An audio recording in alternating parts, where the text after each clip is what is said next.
La trombosis. ¿Qué tenemos que saber de trombosis? Tenemos que saber su definición, debemos saber su patogenia, debemos saber que existen distintos tipos de trombos y es importante no olvidarnos que existen distintas evoluciones o posibles evoluciones de un trombo. Entonces, en esta presentación vamos a hablar acerca de cada uno de estos aspectos. Primero, vamos a hablar de la definición. Es importante que nosotros tengamos en cuenta que trombosis no es lo mismo que trombo. Trombosis es el proceso de formación de un trombo, o sea, en sí es un proceso patológico. Ahora, la pregunta sería, ¿qué es un trombo? Bueno, un trombo es una masa de sangre coagulada en el espacio intravascular o intracardíaco que se produce en un tejido vivo y en ausencia de la ruptura de un vaso. Es importante tener en cuenta esto, o sea, nunca debemos olvidarnos que esto se produce en ausencia de la rotura de un vaso. ¿Por qué? Porque si, por ejemplo, nosotros estamos cocinando y accidentalmente nos cortamos la mano, obviamente eso va a sangrar, pero llega un momento en donde ya no va a sangrar más, o sea, para de sangrar. Entonces, ¿qué sucede? Que eso que se formó allí no es un trombo. Eso que se formó es un coágulo que obviamente hace parte de la hemostasia normal. ¿Qué debemos tener en cuenta de esta definición? O sea, nunca debemos olvidarnos que el trombo se da en la ausencia de la rotura de un vaso, como ya mencioné anteriormente. También es importante que recordemos siempre que el trombo va a estar adherido a la pared del vaso y que este se produce en un tejido vivo. Entonces, para redondear el concepto, ¿cómo definimos trombo? Entonces tenemos que un trombo es una masa de sangre coagulada en el lecho vascular, o también podemos decir en el espacio intravascular o intracardíaco, que se encuentra adherido a la pared del vaso, se produce en ausencia de la rotura de un vaso y se produce en un tejido vivo. Además de esto, el libro también menciona que los trombos pueden desarrollarse a cualquier nivel del aparato cardiovascular, por ejemplo, en las cámaras cardíacas, en las válvulas, en las arterias, en las venas, en los capilares. Eso como un dato para tenerlo en cuenta. Ahora vamos a hablar de la patogenia. La patogenia hace referencia a cómo se forma un trombo.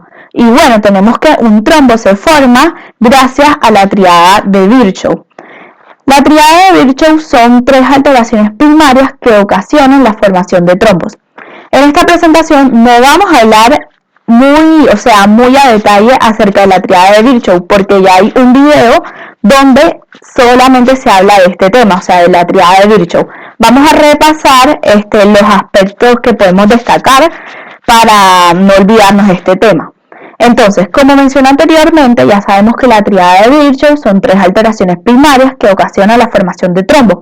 ¿Cuáles son? Son lesión endotelial, tenemos alteraciones del flujo de la sangre, que dentro de este grupo mencionamos éstasis y flujo turbulento, y por último tenemos la hipercoagulabilidad. Todas estas explican cómo se forma un trombo. Bien, recordemos la lesión endotelial. Acá en esta imagen tenemos un vaso normal, recordemos que está formado por el endotelio, lámina basal, matriz extracelular subendotelial y el músculo arteriolar. Entonces, ¿qué sucede? Que este subendotelio es muy protrombótico, o sea, es protrombótico.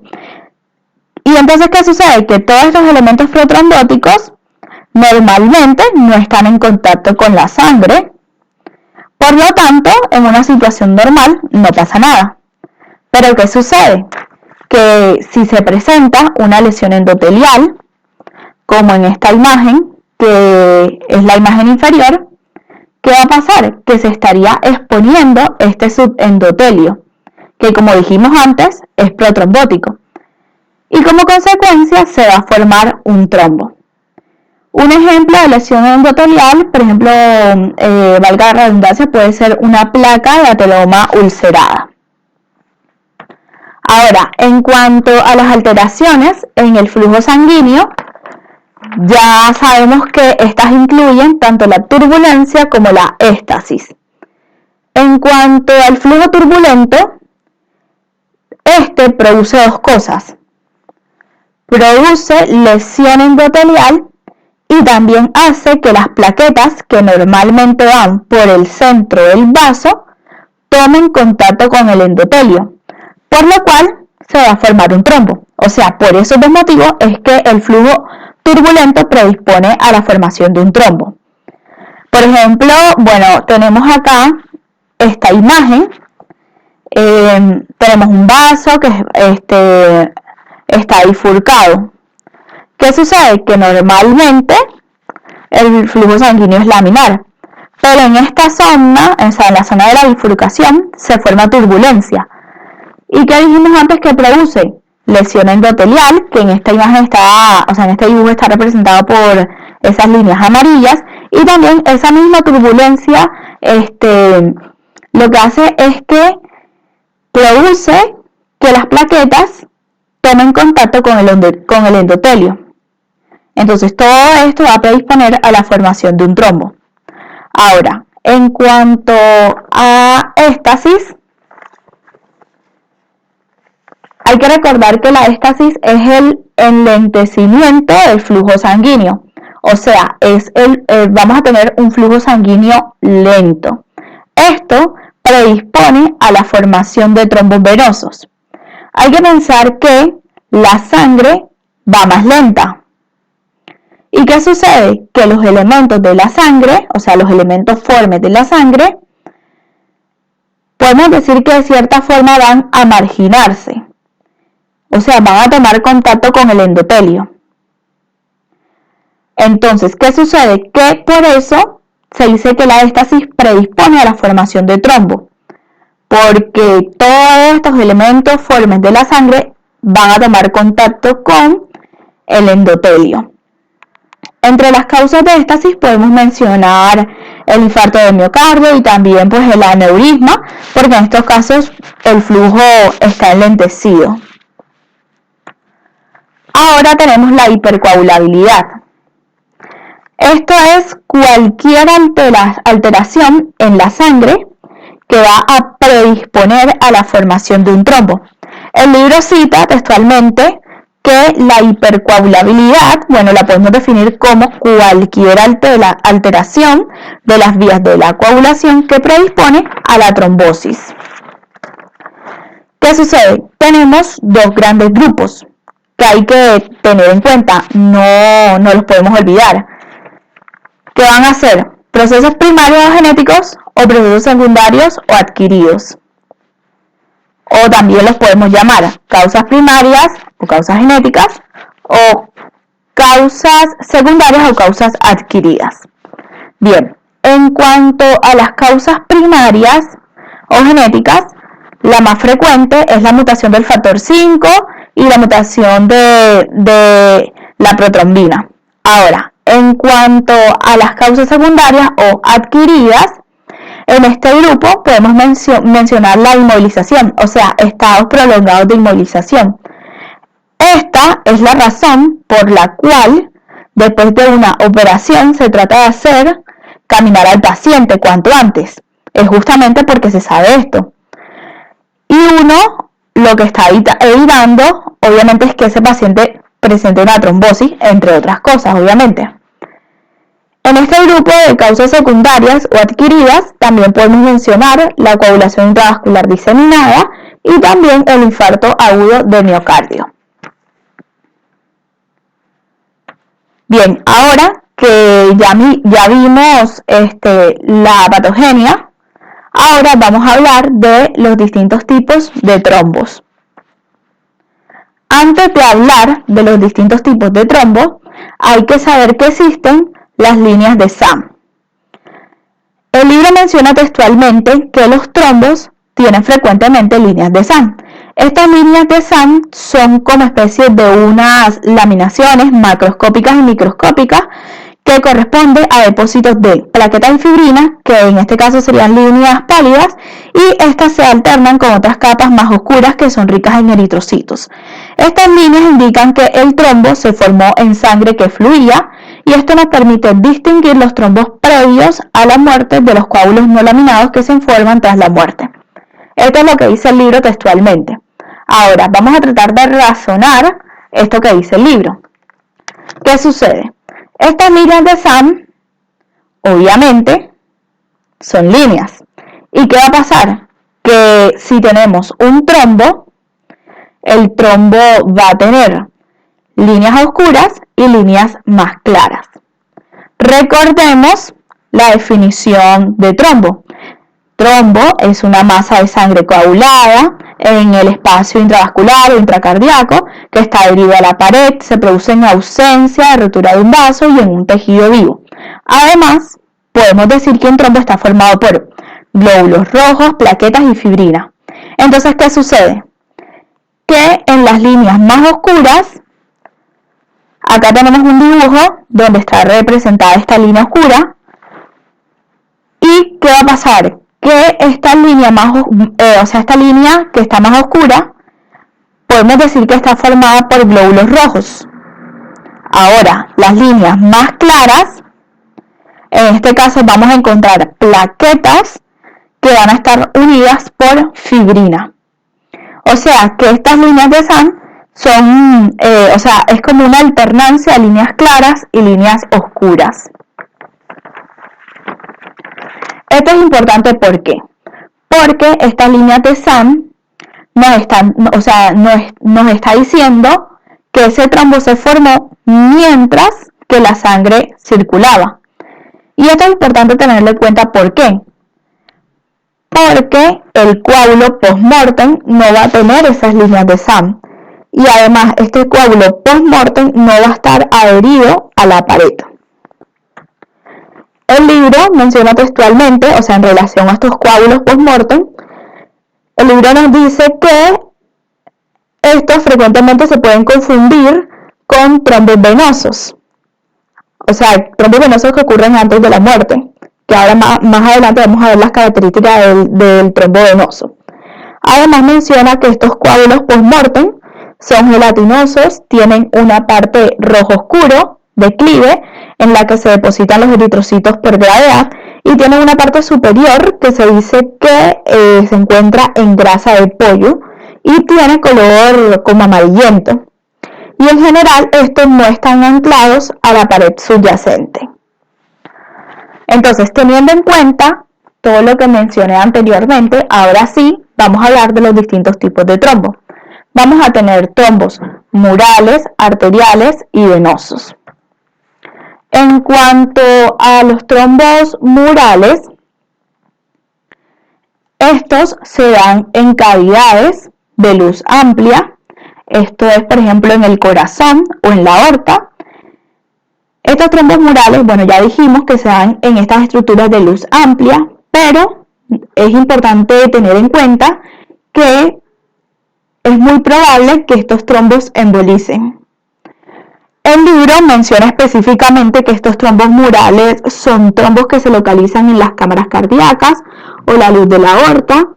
Podemos tener, por ejemplo, trombos murales cardíacos, que son trombos que su formación es inducida por la contracción anormal del miocardio, que se presenta, por ejemplo, en las miocardiopatías dilatadas, arritmias o infarto del miocardio. O también estos pueden ser inducidos por lesiones endomiocárdicas, que se presentan, por ejemplo, en la miocarditis o traumatismos por catéter. También podemos tener trombos murales aórticos, que son trombos que su formación está inducida por placas ateroscleróticas ulceradas o por aneurisma.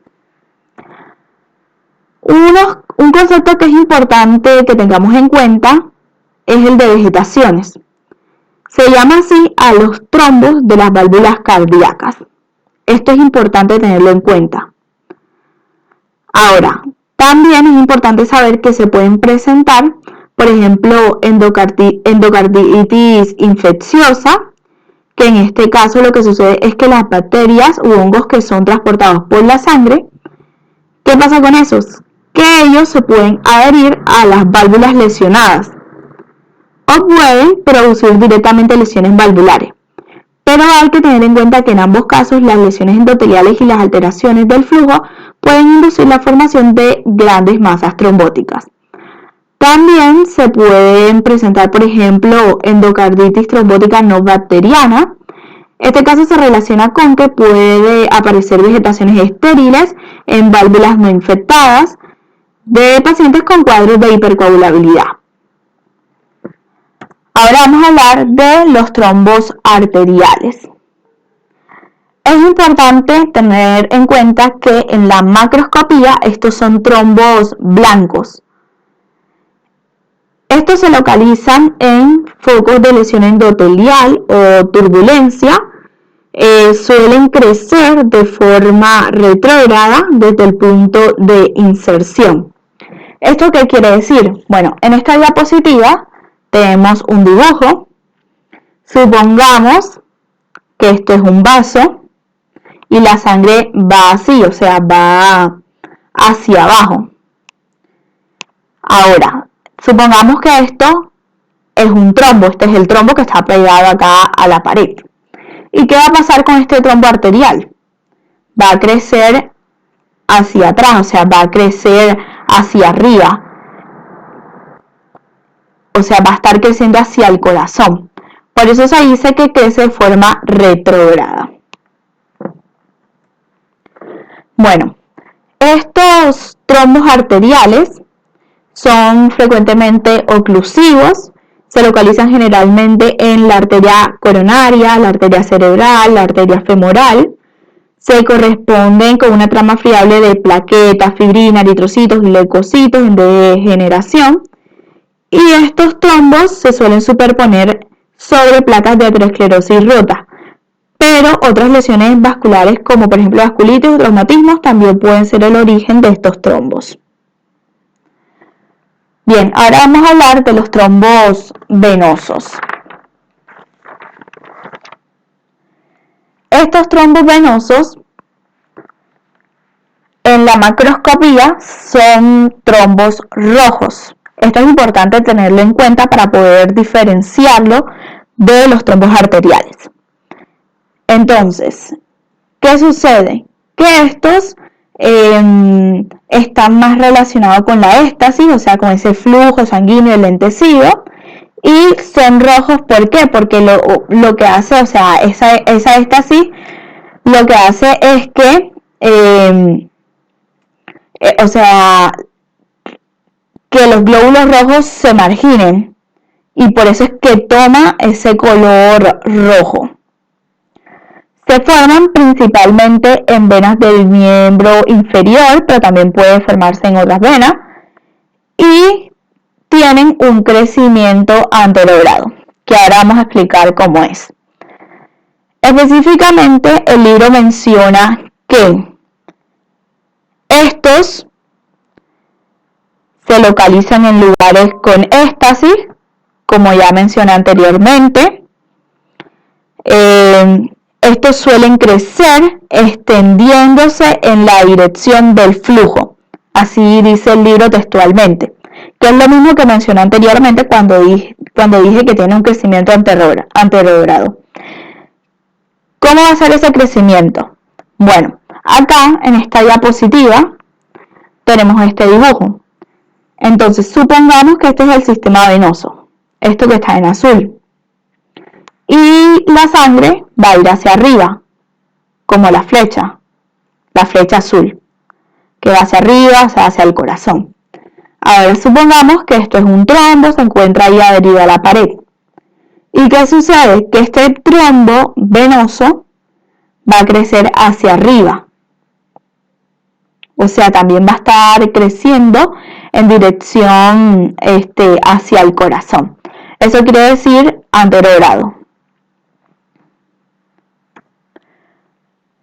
Bien, el libro también menciona que estos trombos son frecuentemente oclusivos, se forman dentro de la circulación venosa, menos rápida, por lo tanto suelen tener más eritrocitos mezclados con menos plaquetas, por lo que se le llaman trombos rojos o éstasis, como ya vimos anteriormente. Y hay que tener en cuenta que estos trombos rojos son más firmes y están unidos de forma focal a la pared. Bien, ahora que ya hablamos acerca de los distintos tipos de trombo, acá tenemos otra clasificación que no está en el libro. Esta clasificación lo que nos dice es que los trombos se pueden clasificar de diversas formas. Por ejemplo, de acuerdo a su localización, vamos a tener trombos arteriales, trombos venosos, trombos capilares, trombos intracardíacos, que estos son los que llamamos vegetaciones. También, se pueden clasificar de acuerdo al comportamiento que tiene el trombo con la luz del vaso que ocluye, en trombos murales o trombos oclusivos. Y también podemos clasificar los trombos de acuerdo a si se encuentran contapinados o no con gérmenes. Por lo tanto, en este caso podemos hablar de trombos asépticos o trombos sépticos. Bien, ahora vamos a hablar de las posibles evoluciones de un trombo. Acá, si el paciente sobrevive a la trombosis inicial, el trombo en los días a semanas siguientes sufrirá una combinación, que es variable, de las siguientes evoluciones que voy a mencionar. El trombo puede sufrir disolución, propagación, embolización, organización y recanalización. En cuanto a la disolución, acá lo que va a pasar es que el trombo se puede disolver, esto va a estar pasando por fibrinolisis, sobre todo en las primeras horas, pero también algunos libros dicen que en el primero o segundo día. Luego tenemos la propagación, que es lo que hablamos anteriormente, donde dijimos que los trombos arteriales crecen de forma retrógrada y los trombos venosos crecen de forma anterógrada. En cuanto a la embolización, esto es justamente que se desprende un fragmento de un trombo y se convierte en un émbolo. Y hay que saber que la parte que frecuentemente se desprende del trombo es la que está más libre, la última que se formó, podríamos decir. Y por último, podemos hablar de la organización y recanalización. Esto más que todo se da en trombos antiguos.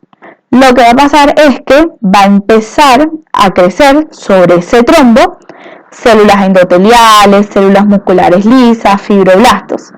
Entonces, ¿qué sucede? Que todo eso va creciendo y con el tiempo se forma como especie de unos canales vasculares. Estos canales vasculares van a conectar, un lado con el otro lado del trombo. Y va a quedar el trombo recanalizado. Y por ese canal va a pasar sangre. Entonces, eso es lo que puede pasar en cuanto a la organización. Pero es importante saber que el resto de trombo que quedó, pasaría a formar parte de la pared del vaso. Ahora, también puede pasar otra cosa. Puede ocurrir que dentro del trombo queden atrapados leucocitos. Y esos leucocitos tienen enzimas. ¿Y qué pasa?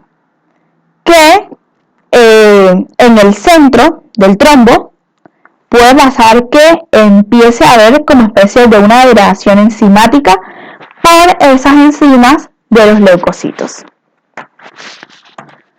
Bueno, esto ha sido todo por el video. Espero que les haya gustado. No olviden suscribirse, darle like y compartirlo también.